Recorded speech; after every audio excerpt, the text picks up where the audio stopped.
Hi, ಎಲ್ಲರೂ ಹೇಗಿದ್ದೀರಾ? ಎಲ್ಲರೂ ಆರಾಮಾಗಿದ್ದೀರಾ ಅಂತ ತಿಳ್ಕೊಂಡಿದ್ದೀನಿ. So today is Friday ಧನುರ್ಮಾಸದಲ್ಲಿ.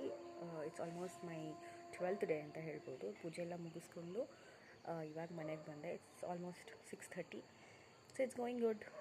ನನಗೂ ಪ್ರಾಕ್ಟೀಸ್ ಆಗ್ತಾಯಿದೆ ಬೆಳಿಗ್ಗೆ ಎದ್ದೇಳೋದು. And today it was like ನಿಜವಾಗ್ಲೂ ನನ್ನ ಕೈಲಿ ಎದ್ದೇಳೋಕ್ಕಾಗುತ್ತಾ ಅನ್ನೋ ಥರದ್ದು ಒಂದು ಸಿಚುಯೇಷನ್ ಇತ್ತು.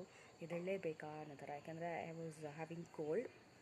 ಸ್ವಲ್ಪ ಕೋಲ್ಡ್ ಇದ್ರಿಂದ ಎದ್ದೇಳಬೇಕಾ ಬೇಡವಾ ಅನ್ನೋ ಡೈಲಮಾದಲ್ಲಿದೆ. But there is only one question in my mind. ನಾನು ಎದ್ದೇಳಿಲ್ಲ ಅಂತ ಹೇಳಿದ್ರೆ tomorrow will I regret for it ಅಂತ.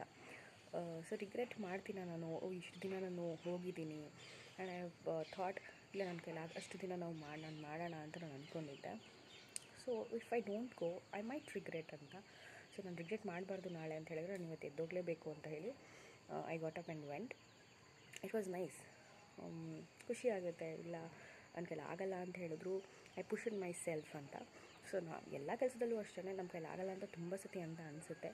ಆಗಲ್ಲ ಅಂತ ಹೇಳಿದಾಗ will I regret it later ಅಂತ ಯೋಚನೆ ಮಾಡಿದಾಗ ಎಸ್ ಅಂತ ಅಂದಾಗ ಖಂಡಿತ we have to give a try. ನಮ್ಮ ಕೈಲಿ ಆಗುತ್ತೋ ಇಲ್ಲೋ, ತುಂಬ ಎಕ್ಸ್ಟ್ರೀಮ್ ಲೆವೆಲ್ಗೆ ಹೋದಾಗ ಬೇಡ, ಬಟ್ ಎಕ್ಸ್ಟ್ರೀಮ್ ಲೆವೆಲ್ಗೆ ಹೋಗಿಲ್ಲ ಅಂತ ಹೇಳಿದಾಗ ಖಂಡಿತ we have to give a try and we have to do it. So thank you all for watching my videos. Keep watching.